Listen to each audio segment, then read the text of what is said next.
Très belle paracha. Très très belle paracha parce que d'ailleurs, on voit aussi dans la Torah que la date de Matan Torah n'est pas, on ne dit pas quand la Torah a été donnée. Bémet, hein, c'est, vous savez que la Torah, par exemple, elle donne des dates pour Pesach, le 15 Nissan. La Torah, elle donne des dates pour Rosh Hashanah, le 1er Tishrei, pour Yom Kippour, le 10 Tishrei, Sukkot, le 15 Tishrei. Mais la Torah, elle ne parle pas de Matan Torah. Quelle date à Torah? Et pourtant, la Torah, c'était un événement.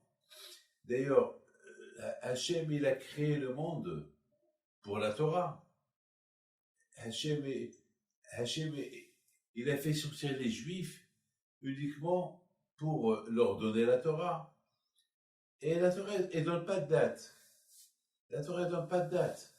C'est bizarre. C'est quelque chose que on ne comprend pas. Quelle est la raison? Alors, et surtout, cette paracha-là, elle devait être appelée la paracha de Moshe. Parce que c'est Moshe Rabbeinu qui a reçu la Torah. C'est lui. Torah Tsevalanu Moshe, Moracha Kehilat Yaakov. Au cette paracha, on devait l'appeler Kehilat Yaakov. Pourquoi? Parce que les Juifs, c'est la première fois qu'ils étaient unis. C'est important, l'union. Kehilat Yaakov. Et il y a beaucoup de noms qu'on pouvait donner à cette paracha. Et or, cette paracha, il s'appelle Yitro.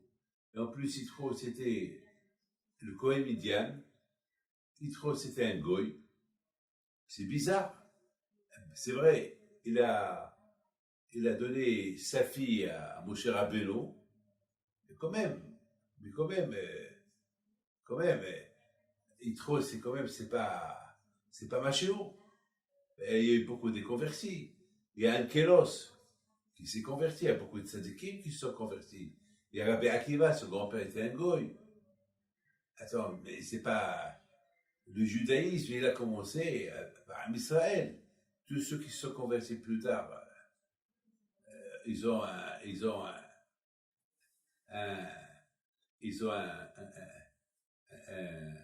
niveau, mais pas aussi grand que Moshe Rabbeinu. Aucun n'a atteint le niveau de Moshe Rabbeinu. C'est bizarre. Alors, vous savez, pour ces deux questions-là, on doit retenir une seule chose. Il y avait trois personnalités qui étaient très liées, les uns très proches de Paro. Il y avait un qui s'appelle Bil'am, très proche de Paro, un conseiller de Paro. Il a quitté Paro uniquement parce qu'il a été abattu. Paro, il a été abattu. Il y avait un autre qui s'appelle Iyov, qui était très proche de Paro. Il y avait Yitro. Le Iyov qu'on connaît? Ouais, Iyov, celui qu'on connaît. Iyov, Job, oui. Ah ouais? Oh, ouais, il était un conseiller de Paro. Et il y avait aussi Yitro, qui était un conseiller de Paro. Les trois grands conseillers de Paro, c'était ces trois-là. Alors, Paro, il leur a demandé un conseil. Comment on peut faire pour que les Juifs ils restent en Égypte? Parce qu'après tout, c'est des esclaves qu'on a reçus gratuits et qu'ils font tout. Comment on peut faire pour les maintenir? Et bien sûr, il leur a posé plein de questions à propos des Juifs. Alors, Bil'am, il a donné des conseils. Il a été très dur. Il faut les maîtriser. Il faut tuer leurs enfants. Il faut qu'ils aient peur de toi. Il faut leur faire changer de religion. Il faut qu'ils croient que tu es le Dieu. Il a donné des conseils d'une manière à détruire le peuple juif. Vous savez très bien que dans la Kabbalah, on dit que Bil'am, c'est Lavan. Vous vous rendez compte? Lavan Aracha, le beau-père de Yaakov Abinu, c'était Lavan. C'est-à-dire que finalement, Bil'am, qui était Laban, qui l'a vécu longtemps, il voulait détruire ses descendants. Et c'était un Gilgoul ou c'était la même Ah, personne? c'était la même personne. D'après, il y a ceux qui disent, c'est un Gilgoul, il y a ceux qui disent c'était lui en personne, qu'il est resté vivant longtemps. Il y a même ceux qui disent, et lui, il avait le Nitzutz du Nahash. Le Nahash, c'est celui qui a fait fauter Adam et Hava. Il avait la force du Nahash. Et bien, on comprend très bien que dans la Kabbalah, on dit que Paro, c'est la Gematria du Nahash. Si on calcule Paro et on calcule le Nahash, on va trouver la même Gematria. C'est-à-dire que Paro, qui est le Nahash, ils sont retournés en Égypte pour s'attaquer à Israël. Alors bien sûr, Bilam était très contre les Bnei Israël. Iov, il a dit, moi, pour la question des Juifs, alors ça veut dire que Bilam, il a trouvé la solution finale, comme les nazis, qu'ils ont trouvé la solution finale, c'est tuer tous les Juifs. Alors pour lui, la solution finale, toi, il parle, si tu veux être le bon Dieu de tout le monde, un Dieu que tout le monde va t'accepter, il faut en finir avec les Juifs. Tu les détruis moralement, physiquement, fais de ce que tu veux. Iov, il s'est tué. Il n'a pas parlé. Quant à Yitro, il a pris la défense des Juifs. Yitro, il a dit, mais c'est pas possible. Paro, tu sais que celui qui tue les Juifs, il met sa vie en danger. Le contraire, si tu vas avoir la bracha, sois sage avec eux. N'oublie pas que Yosef Hatzadik, leur grand-père, et c'est lui qui t'a sauvé. C'est lui qui a sauvé l'Égypte. Il a sauvé le monde entier. Les Juifs, il peut être un bon potentiel pour les Juifs, pour le pays. Et dommage de les tuer. Et en plus, leur Dieu, il a promis à Abraham, Isaac et Jacob de les protéger. Alors tu mets ta vie en danger. En plus, tu sais très bien que toi, tu n'es pas un Dieu. Tu le sais bien. Alors, il s'est énervé. Alors c'est pour ça, papy, qu'il y a Vayichad Yitro. Vayichad, alors, ça veut dire ouais. qu'il avait la joie, mais il avait un petit peu les cheveux en pointe, Ouais. il avait de la peine. Ouais, Ça veut dire qu'en fait, il était lié à Paro. Ouais, une seconde. D'un côté, alors maintenant, on va arriver à là. Alors, qu'est-ce qui s'est passé?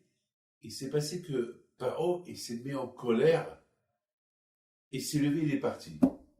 Yitro, il a compris que Paro est contre lui, il va le tuer. Il s'est sauvé. Iob, Paro lui a dit, puisque hier tu n'as pas pris ma défense, tu n'as pas pris ma défense et tu t'es tué, alors je veux que tu sois plus mon conseiller, va-t'en d'ici. Et Bilham, il a enrichi. Il lui a donné des pouvoirs.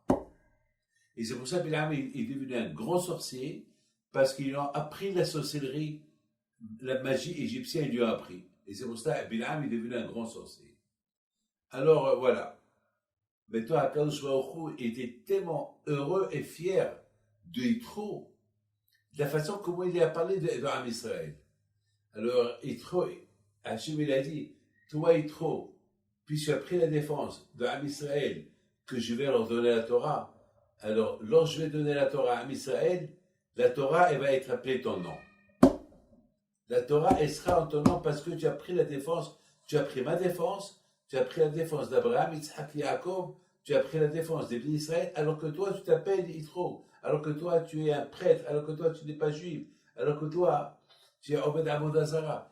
Et c'est la raison pourquoi Kadosh Baruch Hu, il a fait que sa fille, regarde quelle récompense il a eu, que lorsque Moshe Rabbeinu s'est sauvé, Hachem, il a tout fait pour que Moshe, il passe parce que, d'après la logique, c'était pas possible que Yitro, une fois que les Juifs ils quittent l'Égypte, c'était pas possible que Yitro il devienne juif. C'est pas possible.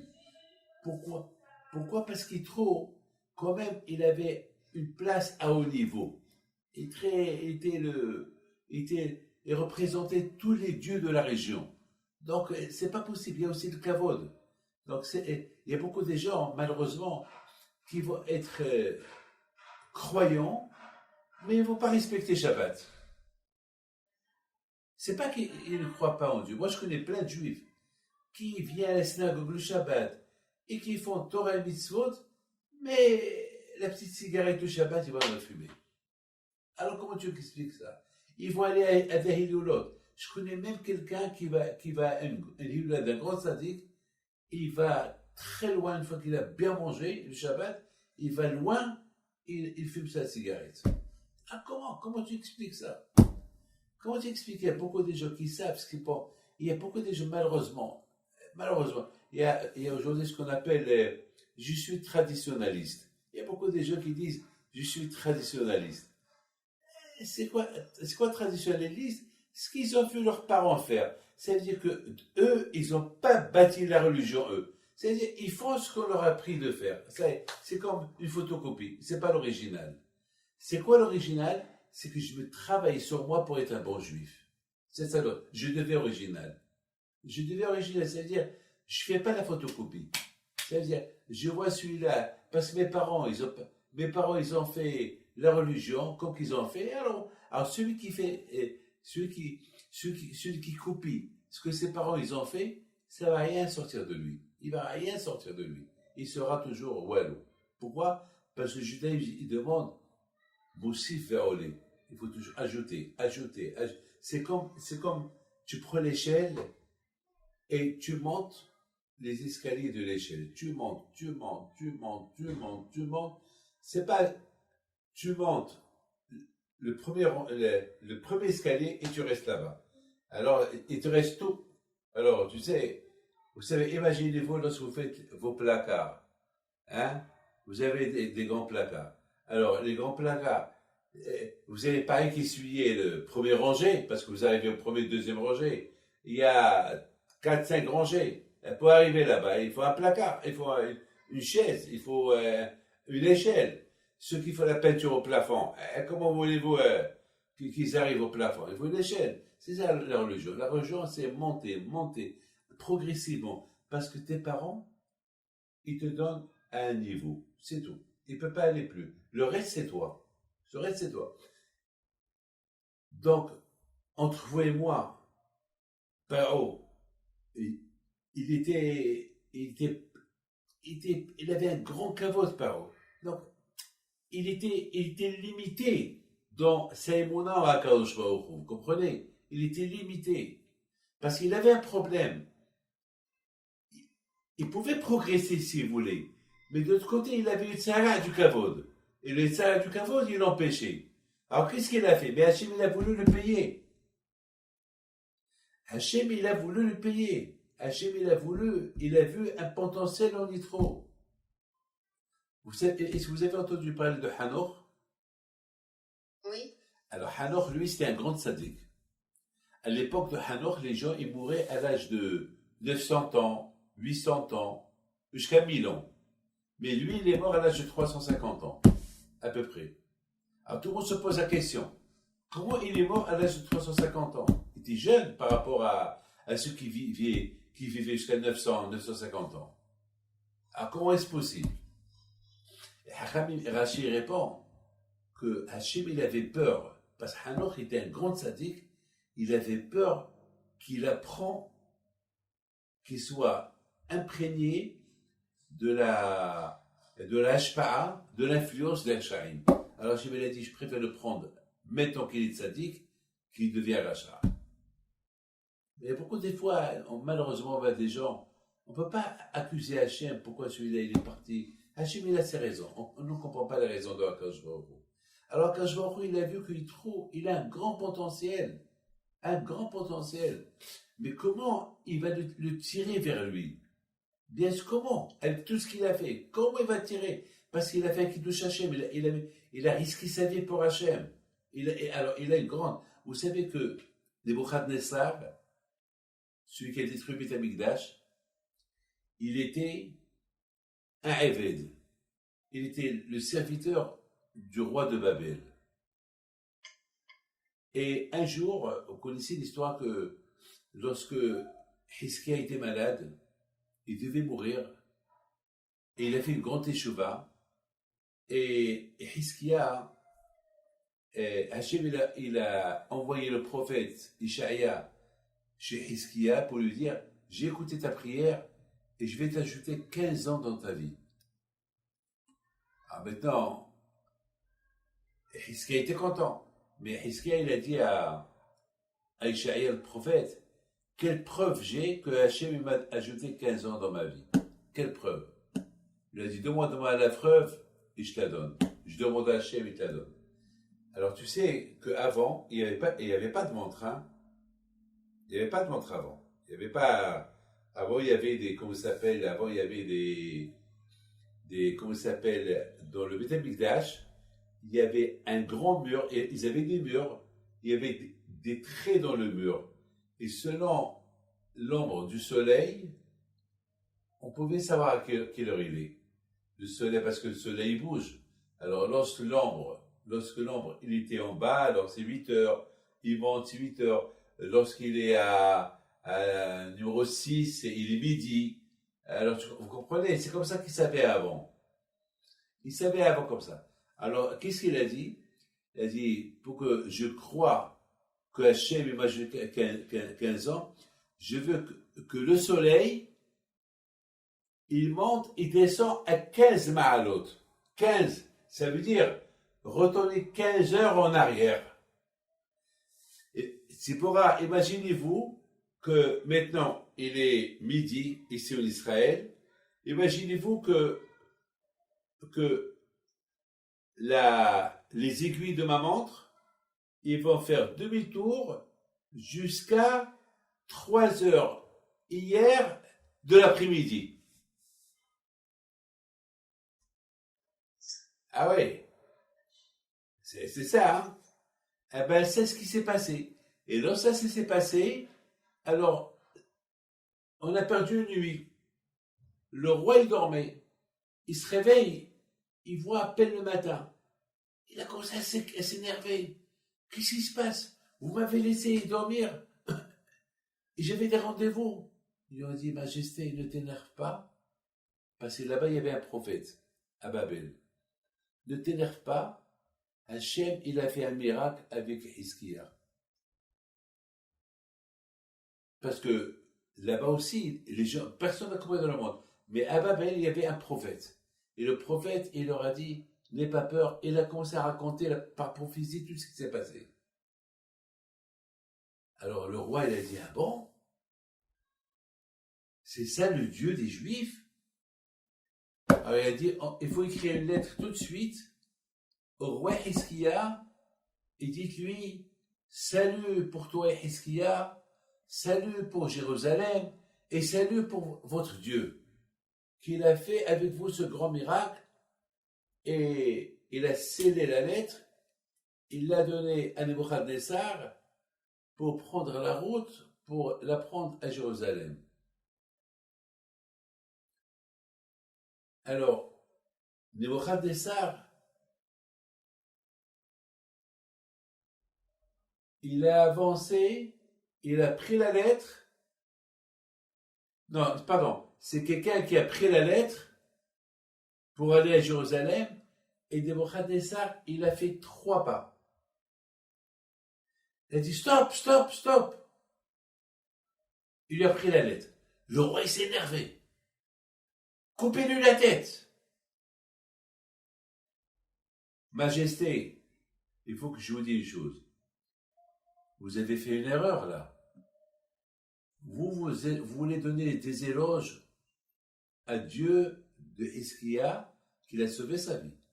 Et toi, tu mets en premier Hiskia, après Jérusalem, après le Dieu. Le contraire. Il faut dire salut Dieu, salut Jérusalem et salut le roi. Comme ça, tu veux faire un kavod à Dieu des Juifs, mais tu le... Alors le roi lui a dit, tu as raison. Alors, tu sais ce qu'il a fait à Kadosh Baruch Hu? Akadosh Baruch Hu, il a dit, toi, Nebuchadnezzar, que tu as fait 3 pas. Ah oui, j'ai oublié de te dire. Il a voulu faire le 4e pas et le malach il a arrêté. Toi, tu as fait ça pour moi, alors tu vas être roi sur le monde entier et les 3 descendants qui vont sortir de toi, ils vont rayonner sur le monde entier et pour le dernier pas que tu as fait, tu auras ta fille Vashti qui va être mariée avec Hachvérosh et qu'elle aussi, elle va être la reine sur le monde entier, mais pendant un laps de temps. Et tout ça parce qu'il a fait kavod à Hachem.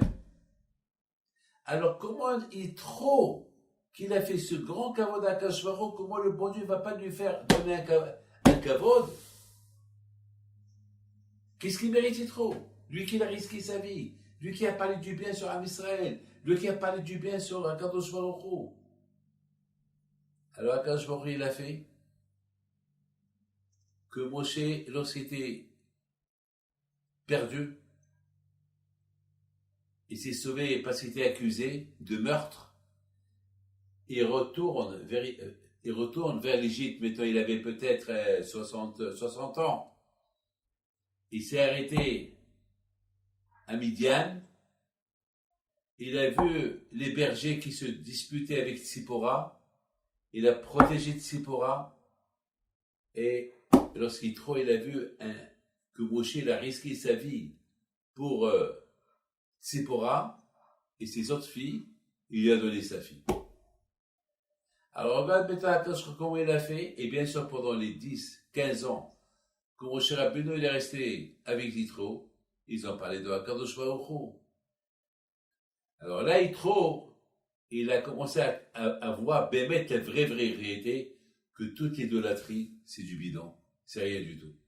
Donc c'est la raison pourquoi Yitro, il est venu uniquement comme une simple personne pour, déjà Yitro était un tzaddik, le fait qu'il ramène Tzipora et ses enfants à Moshe. Il aurait pu ne pas le faire. Et il était fier, papy. Ouais.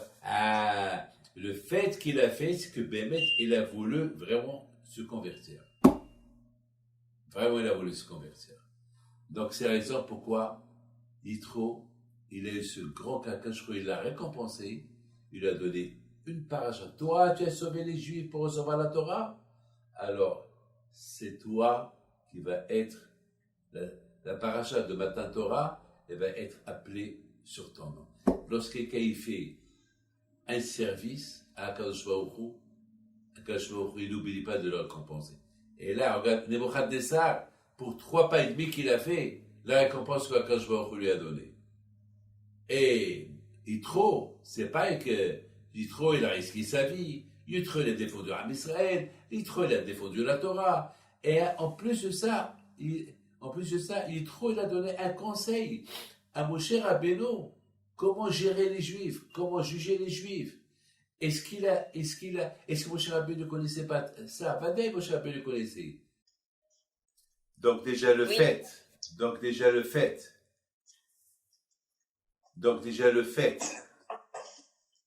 que Yitro, il a risqué sa vie pour Am Israël, pour Akadosh Baruch Hu, pour la Torah, alors Akadosh Baruch Hu, il a donné la plus grande place des places. Matan Torah. La plus grande place des places, Matan Torah. Et non seulement ça, il a eu les écoutes que sa fille, elle s'est mariée avec Moshe Rabbeinu, et l'autre fille, elle s'est mariée avec qui? Avec Eliezer El-Hazar, le fils de Aaron HaKohen. Sa deuxième fille. Ça veut dire que toutes les filles je ne sais pas si c'est toutes les filles de Yitro, mais on sait très bien que Eliezer HaKohen, le grand-père de Pinhas, qui est lié à un Navi, lui aussi était marié avec la fille de Yitro. Regardez, qu'est-ce qui est sorti du Yitro? On connaît son nom, papy? Oui, c'est écrit dans la Torah. C'est écrit dans la Torah. C'est écrit dans la Torah. Je ne peux pas vous dire. Mais après tout ce que je vous dis, je pense, c'est la raison pourquoi la Torah n'a pas écrit la date quand la Torah a été donnée. Bémet, la Torah devait donner la date. On sait que les Juifs, ils ont quitté l'Égypte. On a calculé 7 semaines. Après 7 semaines, on a reçu la Torah. Très bien. La Torah dit, il faut faire une fête. Mais une fête de quoi? Une fête de 7 semaines. On compte 7 semaines. Et après 7 semaines, c'est Matan Torah. C'est pas logique. C'est comme si je vous dis, hé madame, comptez 7 semaines. Et après 7 semaines, faites une fête. Mais une fête pourquoi? Eh ben, la Torah, c'était pour Matan Torah. Mais la Torah, elle n'écrit pas ça. Alors pourquoi la Torah, elle n'écrit pas ça? Quelle est la raison que la Torah, elle n'écrit pas ça? Eh bien, vous savez que la Torah, tu n'es pas obligé d'étudier. Écoute bien cette réponse, je n'ai jamais donné une réponse pareille. C'est la première fois que je donne cette réponse. La Torah, les Hachamim disent, la Torah, munahat b'krei zavit. La Torah, c'est comme par exemple, il y a un livre qui est posé sur la table, au coin de la table. Celui qui le veut, il le prend. Et c'est quoi le coin de la table? Même pas au milieu. Parce que beaucoup de fois, si c'est au milieu, on va marcher. Mais le coin, ça veut dire, c'est plus facile pour toi de prendre. Imaginez-vous qu'il y a une grande table et que le livre, il est au milieu de la table. Ça va être dur pour prendre le livre. Mais lorsqu'on dit le coin de la table, même si la table elle est grande, large, longue, et si c'est au coin, tout le monde peut la prendre. Hachem, il ne t'oblige pas à recevoir la Torah. Hachem te dit, voilà, elle est au coin de la Torah, au coin de la table. Tu la veux, va la prendre. C'est tout. Tu la veux, va la prendre. Personne ne t'oblige. Personne ne t'oblige. Et c'est la raison pourquoi la Torah ne t'oblige pas.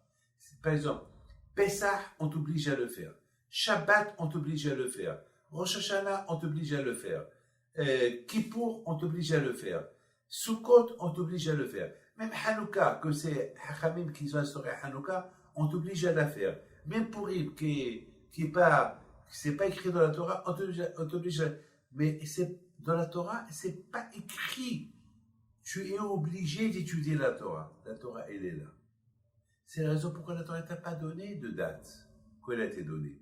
Le jour que tu veux l'étudier, va l'étudier. Au moment que tu décides, elle est au coin. Voilà, elle est là-bas. Tu n'es pas obligé. Mais sache que cette Torah-là, qui va t'amener à Gan Eden. Regardez, d'où on apprend ça? De Yitro. Yitro n'était pas obligé de devenir juif. Yitro n'était pas obligé de défendre les juifs. Yitro n'était pas obligé de dire à Paro que les juifs ils vont quitter un jour l'Égypte pour aller recevoir la Torah.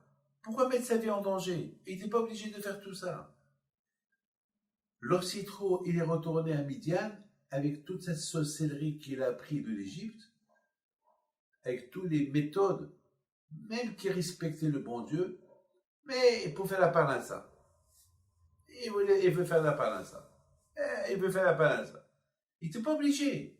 Et malgré tout, tout seul, il est arrivé à détecter, c'est comme un détecteur, on cherche l'or. Aujourd'hui, il y a des détecteurs dans les déserts, ils détectent s'il y a de l'or.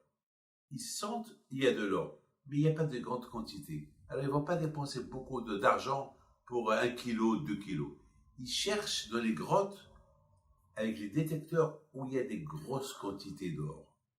Et alors là, ils creusent pour trouver les mines d'or, les mines de diamants. Il y a aujourd'hui des détecteurs. Aujourd'hui, pour trouver les avions qui tombent dans les mers, il y a des détecteurs. Il y a aujourd'hui, ils ont même trouvé le Titanic. On ne savait pas, pendant presque 60 ans, les chercher. Et avec les détecteurs, ils ont trouvé le tsunami. Aujourd'hui, ils découvrent plein de choses qui sont... La mer, elle est très riche, la mer, avec tous les bateaux qu'ils ont coulés et tout. Donc, ils détectent. Yitro, sans détecteur, tout seul, il est arrivé à ce que personne n'est arrivé. Il n'était pas juif. Il n'était pas juif. Il était idolâtre. Il était goy.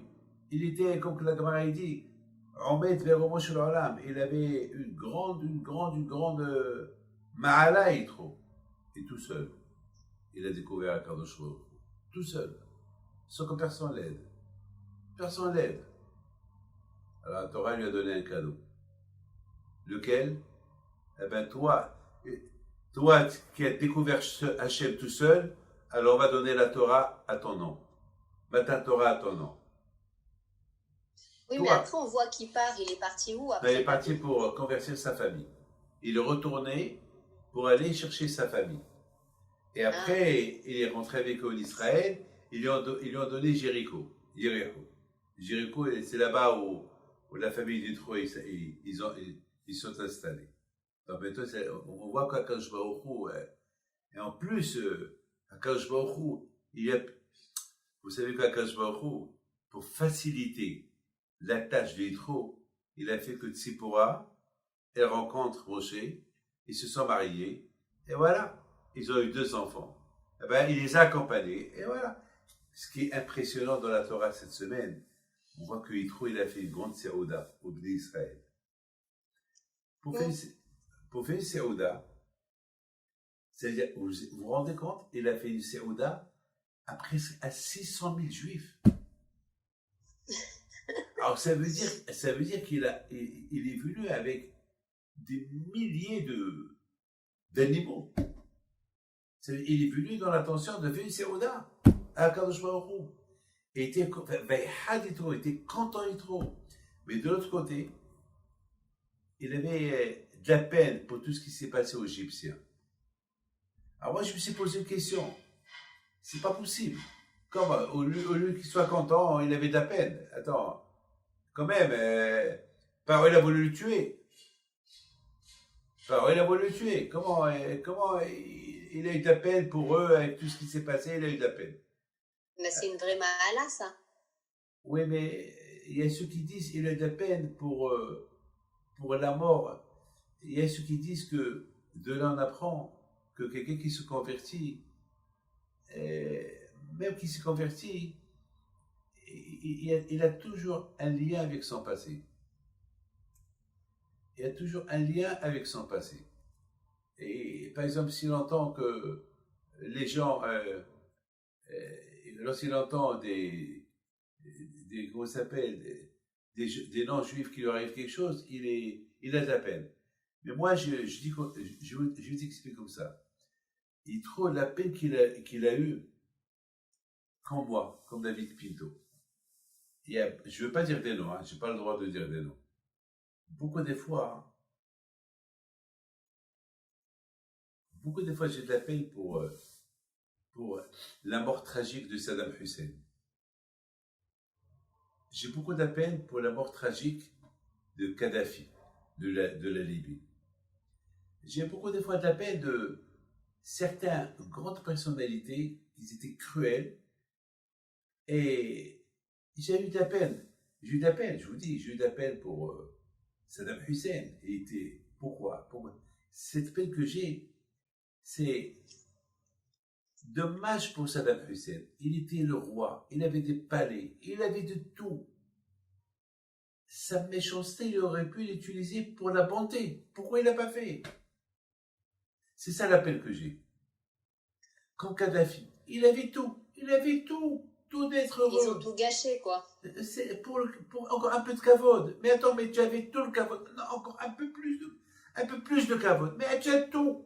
Tu as dépassé la limite du kavod. Lorsque Kadhafi, il était à Paris, chez Sarkozy, eh ben, ils lui ont mis une tente à l'Élysée, où il a passé une tente comme un petit palais, un petit château en tente. Mais t'as tout. Ouvre tes yeux. Et je pense que c'est ça.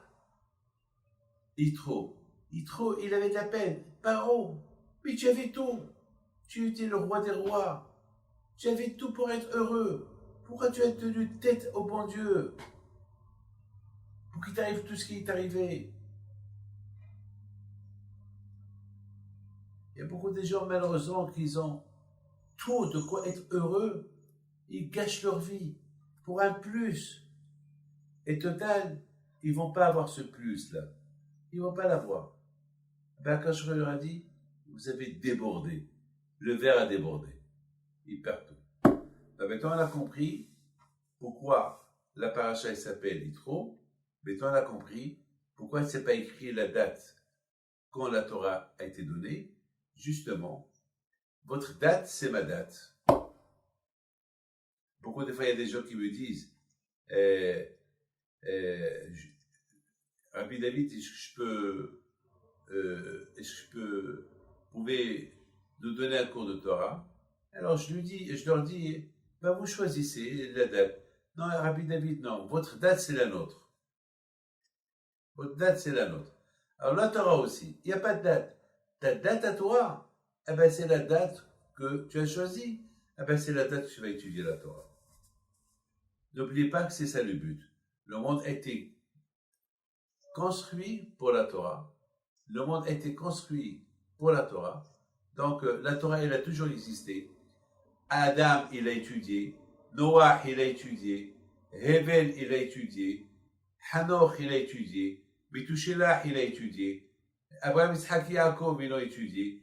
Les Shvatim, ils l'ont étudié. Shem et Ever, ils l'ont étudié. Les Juifs qui étaient esclaves d'Israël, ils ont étudié l'histoire d'Abraham, Isaac et Yaakov.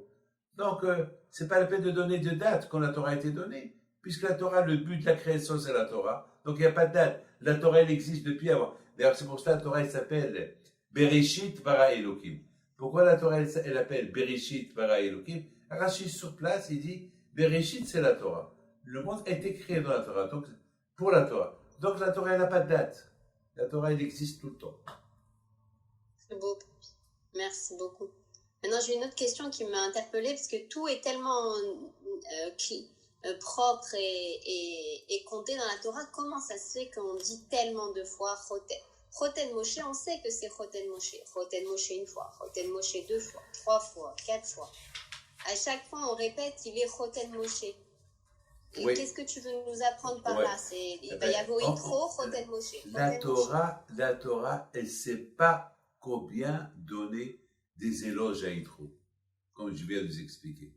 Et c'est pour ça que la Torah, à chaque fois, elle répète Yitro Choten Moshe, Yitro le beau-père de Moshe. C'est un Ma'ala, Moshe qui était le plus grand prophète des prophètes.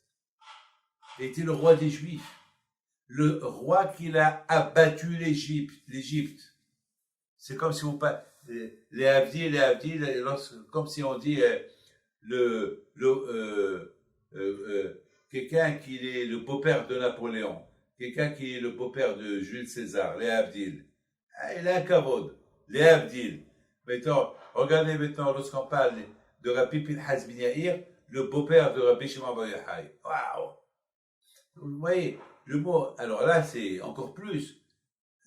Celui qui était idolâtre, celui qui était tout ce qu'on a dit maintenant, il est devenu le beau-père de rien, il est devenu. C'est pour le kavod. Vous savez que chaque fois que la Torah, elle écrit un mot, vous savez, un mot dans la Torah, c'est des milliards de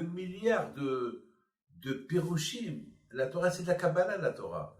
Pour que la Torah, elle te dise un nom en plus, c'est une ma'ala. Regardez Réhouven. Si Réhouven savait que la Torah, elle allait écrire sur lui qu'il a sauvé Yosef, eh ben, il aurait fait beaucoup de choses pour que la Torah, elle parle de lui. C'est un kavod pour que la Torah, elle écrit quelque chose sur toi dans la Torah. Il a déjà le nom de la paracha. Eh ben, c'est le kavod. C'est le kavod. C'est chaque lettre, chaque fois que la Torah est dit Choten, c'est un kavod supplémentaire qu'on donne à Yitro. On donne non seulement son nom et non seulement ce qu'il est à chaque fois. Oui, ben parce que 6 fois. Madame, imaginez-vous que si le kavod qu'il a fait Yitro Hashem, il n'a pas de prix. Lorsqu'un homme, il fait le kavod à Kadosh Baruch Hu, ça n'a pas de prix. Ça n'a pas de prix, le kavod. Le kavod qu'il a fait Hashem, il n'a pas de prix. À tel point qu'on lui a donné le nom de la paracha de Matan Torah à son nom. Il a donné un conseil à Moshe, alors que Moshe connaît ce conseil-là. On a dit, c'est Yitro qui a donné le conseil à Moshe. Et en plus, Tzipora, qu'elle a été mariée avec Moshe Rabbeinu. C'est toute cette histoire-là de Moshe et Tzipora, et les enfants, et C'est la Torah, c'est que vous n'avez aucune notion. Le Zohar dit que même lorsque la Torah est dit à Esav c'est un rachat. Un rachat. Puis là, la Torah ne devait pas écrire le nom de Esav. Mais dans la Kabbalah, chaque fois que la Torah écrit à Esav, il y a une signification. Il doit y avoir une xéra sur Am Israël et ce Esav que la Torah elle a écrit. Ce nom Esav que la Torah elle a écrit, encore une fois, dans la paracha, on va annuler la Shoah. La vraie Shoah, exterminer les Juifs. Ici, la Torah elle écrit Yitro, Hotem, étant donné que c'est lui le premier qui s'est converti, il a reçu la Torah, alors Hachem il va faire qu'il va avoir quelques personnes que le bon Dieu va les aider, Bisro Yitro, à avoir la force de se convertir. Ah, Yitro, c'était le premier converti? Premier converti dans la Torah. Homme, il y a Batia. Batia était chez les femmes. Mais c'est lui le premier qui a dit vous vous rendez compte qu'est-ce qu'il a dit trop? Il a dit c'est pas la première fois que je vois que Hachem, je savais que Hachem était le Dieu des dieux. Vous vous rendez compte quelle déclaration il fait aux yeux de tout le monde? Imaginez-vous, Bilam Aracha, il entend ça. N'oubliez pas que Bilam, Yitro, ils étaient copains. Regarde Bilam, ce qui est sorti de lui, et regarde Yitro, ce qui est sorti de lui. C'est trop beau, moi j'adore. Alors, encore une question et on arrête, parce que j'ai un autre chiot. Attendez,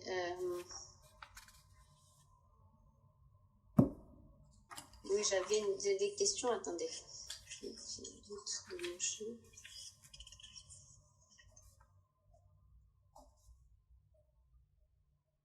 ואתה תחזה כל העם אנשי חיל ירא אלוהים אנשי אמת.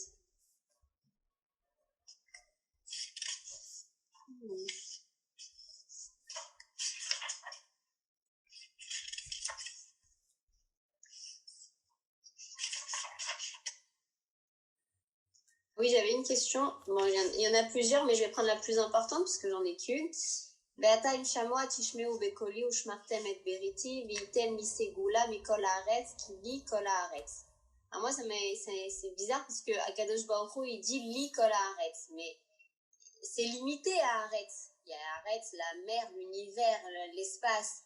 Comment ça se fait qu'Akadosh Baruch Hu, il dit li kol haaretz? Il s'arrête juste à la terre. Ouais. Il y a tellement d'autres choses. Il y a le ciel, il y a tout. Ouais. Il y a la mer, il y a tout. Il y a la mer, il y a tout. Alors, il faut savoir une chose, que lorsqu'Hachem ici, il a donné déjà Hachem, il a donné une déclaration à Israël. Il leur a dit, voilà, à partir de maintenant, avec la Torah que je vais vous donner, vous allez être mon peuple, mon chéri, mon adoré, et vous allez être pour moi comme des Kohanim, Goy Kadosh, un peuple saint. C'est quoi un peuple saint? Un peuple saint, ça veut dire qu'il n'y a pas de débauche. Il faut être fidèle, l'homme fidèle à sa femme, la femme fidèle à son mari, et l'éducation des enfants, les élever dans la Kedusha, dans la sainteté, dans la propreté. Et Hachem dit à Moshe, au Bnei Israël, je sais que c'est très dur pour vous, ça va être très dur pour vous, si un jour vous êtes en exil dans le monde, d'exercer la religion. Alors il leur a dit, n'ayez pas peur, je serai avec vous, là que vous soyez, qu'il est kol haaretz. C'est pour ça qu'il n'a pas parlé que de la terre. C'est que là où vous allez être dans cette terre, je serai avec vous. C'est pour ça que la Torah, elle est précisément, parce qu'il lit. C'est quoi lit? Lit, c'est la Gematria de 40. La Torah a été donnée après 40 jours.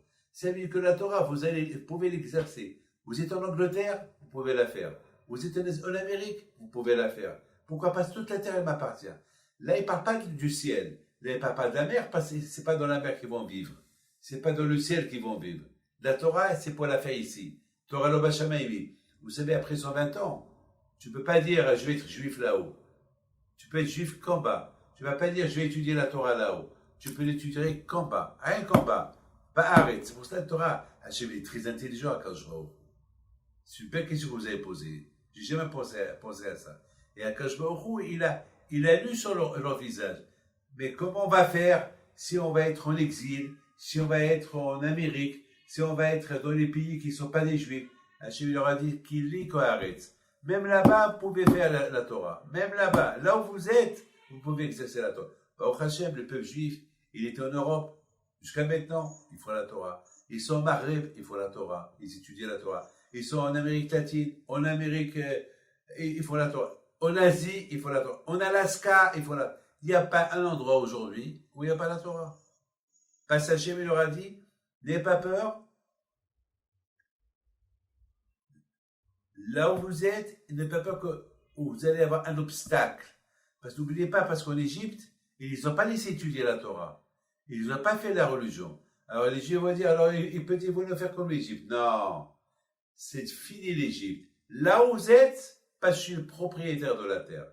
Ce que vous avez passé en Égypte, parce que c'était pour vous former, pour créer un peuple juif, je l'ai créé en Égypte. Mais à partir de là, maintenant que vous avez quitté l'Égypte, vous êtes des gens libres, à partir de là, votre liberté, elle restera votre liberté éternelle. Voilà. Très bien.